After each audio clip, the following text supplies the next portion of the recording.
Ele trouxe alguns aqui para a gente falar desses mais recentes dos treinadores do São Paulo. Cara, o Crespo, em 2021, ele tinha 75,6, Rogério, 66,7, Rogério, de novo, né, 2023, 62,2, o Carpini, 53,3, e o Zubeldia, 51,1. Ô, Pê, queria escutar de você, nem muito sobre esse aproveitamento, né, mas, assim, o Zubeldia, você acha que ele faz um trabalho... Porque, assim, ele já tem um tempo suficiente para ser avaliado, tá? É praticamente um ano. Ele é anunciado em maio? Abril? Vou pegar aqui a data Abril certinha. de 24, isso. Aí, então vai bater um ano. Você acha que o Zubeldia faz um trabalho melhor do que algum desses 3 caras que estão aqui na tela nesse momento? Olha, comparando com o Thiago Carpini, eu não sei, eu fico meio que em cima do muro, porque ele teve menos tempo que o Zubeldia, né? O Carpini também pegou ali um efeito Dorival muito bom. Quando ele chega, enfim, já ganha a Supercopa, que eu acho que era um time muito montado pelo Dorival, mas cai ali num Paulistão, enfim, e começa um brasileiro, né? A última partida acho que é contra o Flamengo, que ele comanda o São Paulo ali no Maracanã. Então acho que, em comparação com o Carpini, por conta do título da Supercopa e por menos tempo, eu vou colocar que não faz um melhor trabalho. Se tivesse o mesmo tempo, eu colocaria ali os dois iguais. Mas comparado com o Crespo, nem se fala, né? O aproveitamento muito melhor e ganhou o Campeonato Paulista, enfim, com um time mais limitado, na minha visão, do que o time atual de São Paulo. E o Rogério Ceni ali estava começando ainda, né, na carreira de treinador, enfim, mas teve um aproveitamento melhor, né? E eu acredito que o trabalho do Rogério foi melhor que o do Zubeldia. Eu posso falar isso, depende de muitos pontos ali, mas a gente sabe que ele vai voltar ainda, enfim, a gente tem esse carinho, então eu sou um pouco suspeito para falar de Rogério Ceni, mesmo quando ele está com esse cargo de treinador ali, a gente sempre lembra do goleiro, né, do mito, para mim o maior ídolo do clube.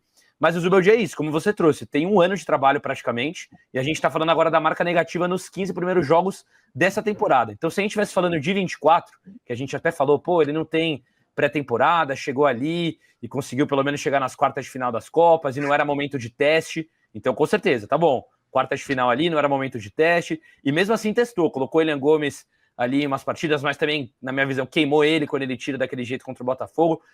Então, 2024 ele é um pouco ali com base falar que ele não tinha tanto tempo, não teve a pré-temporada, mas agora ele teve pré-temporada.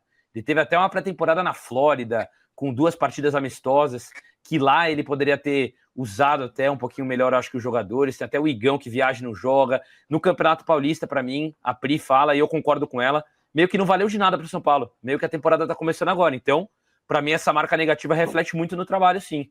No Campeonato Paulista, ele poderia ter testado muitas mais coisas, assim, seja na formação e seja também colocando mais jogadores. Então, eu acredito que ele não faz um trabalho melhor do que nenhum desses treinadores. Até igual eu falei, o Carpini, mesmo com menos trabalho, por conta de ter um tempo menor de trabalho, eu acho que ele consegue passar além do título conquistado, né? Antes de eu passar a bola para a Aline aqui, só quero responder 2 comentários aqui do nosso chat. Primeiro, o Matheus fala que a Priscila está apontando que o Rian é o salvador da pátria. Eu gostaria de saber quando que eu falei essas palavras, né? Porque eu não falei essas palavras. Enfim. E o Stephenson. Ah, não é ele, não, desculpa. Mas vou ler o comentário dele, eu fiquei com dó dele, gente. Ele reclamou que se coloca a base, a torcida, a imprensa queima, e se não coloca, queima o técnico. Tá aí a opinião dele, coloquei porque eu tinha colocado, tadinho. Mas o Marcos também colocou um comentário aqui, né? Reclamando da nossa pauta. É sério que o time tá batendo 1 bilhão de dívidas e vocês falando de técnico? Cara, o primeiro ponto é que eu, Priscila, que estou apresentando hoje, eu não tenho acesso a esse documento. Então, eu não vou repercutir coisas que eu não tenho certeza da veracidade, até porque é uma coisa muito séria que envolve o São Paulo. Mas o que eu posso te garantir, Marcos, é que quando a gente tiver essa apuração de fato do valor correto, né? A gente viu uma entrevista que... Quem que deu para o Tirone e para o Arnaldo? Esqueci, alguém da diretoria deu para eles, falando que tá... Carlos, o... Isso, Márcio. o Carlos... Isso. Márcio? Magno, isso. Isso, tá aí. E ele Carlos fala... Márcio, Ele fala que tá quase que tá muito alta, em 900 milhões, alguma coisa assim, mas a gente quer receber um documento de fato para poder repercutir e ser justo no que faz sentido, no que não faz sentido, porque eu não sei o que envolve essa dívida e não vou aqui ficar repercutindo coisas que eu não sei sobre o São Paulo. Mas eu posso te garantir que quando a gente tiver, e eu te recomendo, por exemplo, acompanhar o Gabriel Sá, que é do Arquibancada Tricolor, e faz um trabalho de apuração acima do que a grande maioria da imprensa que cobre o São Paulo, e ele com certeza vai conseguir explicar quando ele tiver todas essas informações detalhadas e corretas, e não só se baseando em repercussão, essas coisas, porque aqui a gente tem responsabilidade com a informação, e 1 bilhão de dívidas é um negócio que a gente não pode ficar falando da boca para fora sem ter conhecimento sobre ela. Por isso que não está na nossa pauta de hoje, Marcos.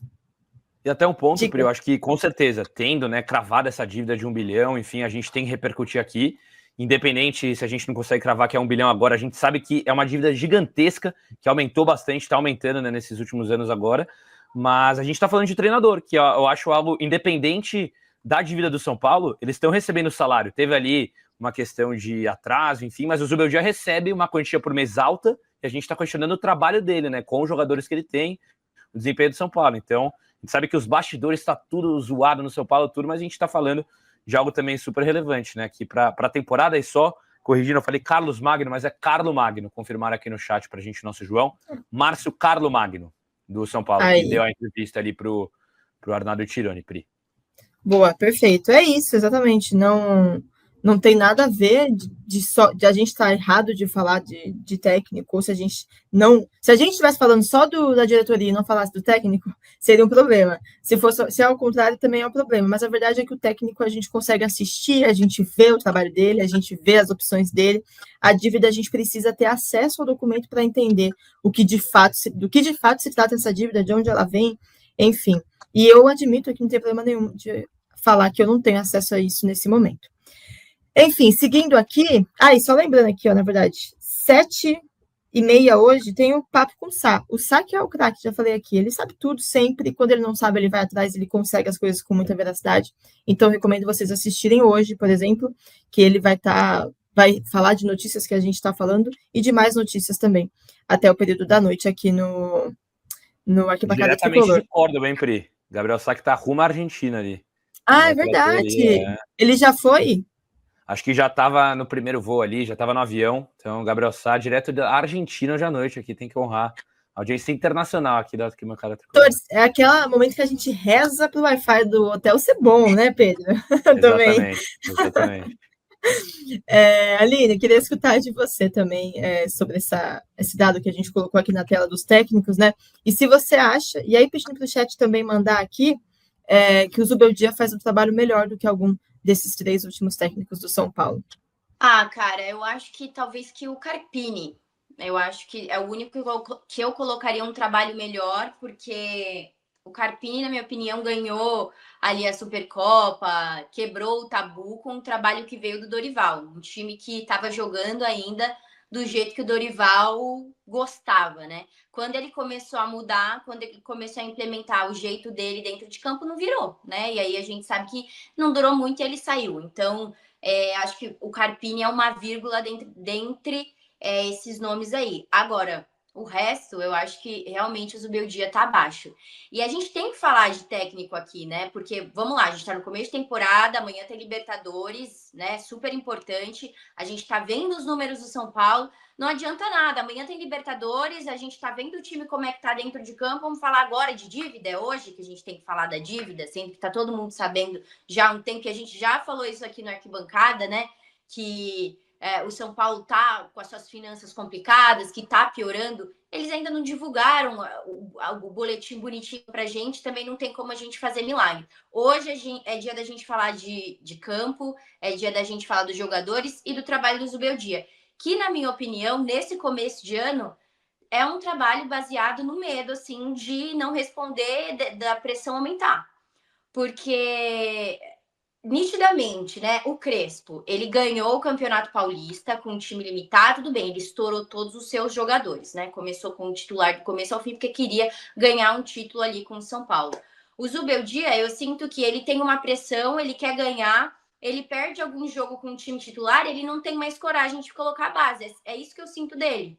E, cara, não tem como a gente dizer que tá tudo bem se ele continuar perdendo e que a gente vai entender, porque a torcida é muito grande e muito ampla no São Paulo, mas ele tem que fazer isso sem medo, né? Então, assim, eu acho que esse número que o Zubeldia está apresentando no começo do ano é um reflexo do medo dele de apostar mais, de testar novas formações, de utilizar a base. Eu sinto que esse é o reflexo do trabalho do Zubeldia. E não é o que eu esperava, gente, sinceramente. Né? Analisando o trabalho dele ano passado, quando ele chega, consegue dar uma vivacidade para esse time depois do Carpini de novo. Eu acho que o jeito enérgico dele dentro de campo me fez até ter uma esperança a mais, porque eu sentia a falta de um treinador mais cabeça quente, assim, né? Que briga pelo time, que pressiona a arbitragem ali perto do campo. E eu esperava que esse começo de ano fosse aquele trabalho ainda, né? Que fosse